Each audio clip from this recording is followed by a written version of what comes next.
পারবো না, হাগের মধ্যে তুই দেখবি, আমি দেখতে পারবো না। বাপের দায়িত্ব তুই নিবি, তুই বড় ছোট ভাই, আমি নেবো। মাসে মাসে 30,000 টাকা দাম, 5,000 টাকা দেয়, তা তুই দেখবি না তো আমি দেখবো। আম্মা একটা বুদ্ধি দেবো, এর বাগানে ফেলে দিয়ে আসো, তাহলে ভালো হবে। আমার ছেলেটা কি বুদ্ধি দিয়েছে রে, এবং মেলা দিন পরে একটা ভালো বুদ্ধি দিয়েছে। হ্যাঁ, এই বুদ্ধিটা কাজে লাগাতে হবে।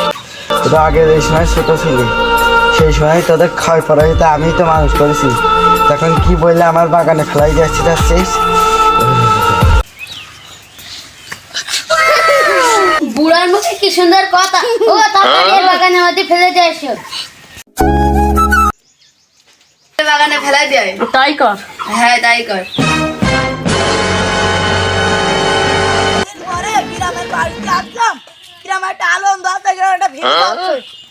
স্যার এই দেখুন রাস্তার মাঝে কত ধুলো আছে এটা আমার দেশের মাটি, বলো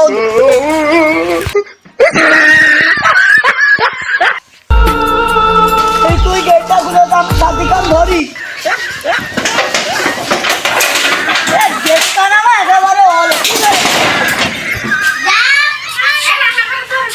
আব্বা আব্বা বাড়ি যাবো নাকি?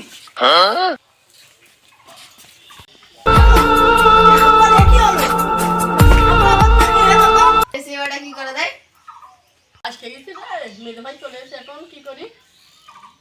এরা এক মুঠো আমার খেতেও দেয় না, এরা সারাদিন আমার ঘরে অত্যাচার করে। আরে ছোট ভাই বড় ভাই, তোরা আমার বাপের তোরা এমন কষ্ট করে গেলি, তুই সাথে বন্ধ করতে পারছিস না? দেখতে যে পাচ্ছিস আমার বাবা এখন অসুস্থ। এই তুই আমার সাথে এই, আর ছোট ভাই তোর দি মাসে মাসে 10,000, আর এই বড় ভাই তোর দি মাসে মাসে 5,000। তোদেরকে আমি এই জন্য কি রেখেছি টাকা দিয়ে মাইনে বুঝে। না বেজে ভাই, ওই সব কিছু না। এরা সব মিথ্যে কথা কয়, এদের কথা তুমি একটাও বিশ্বাস করে না। হ্যাঁ বাপ আমি জানি এরা মিথ্যে কথা কয় তো, হ্যাঁ বাপ আমি জানি। এরা দুইজন শয়তান ইবলিশ, এখানে আমি টাকা দিয়ে কাজ সব পুজো দিয়েছি। এই ভাবি কই? আমার ফোন গান কই দে, আমি এখনই পুলিশের কাছে ফোন দেবো। স্যার দাঁড়ান।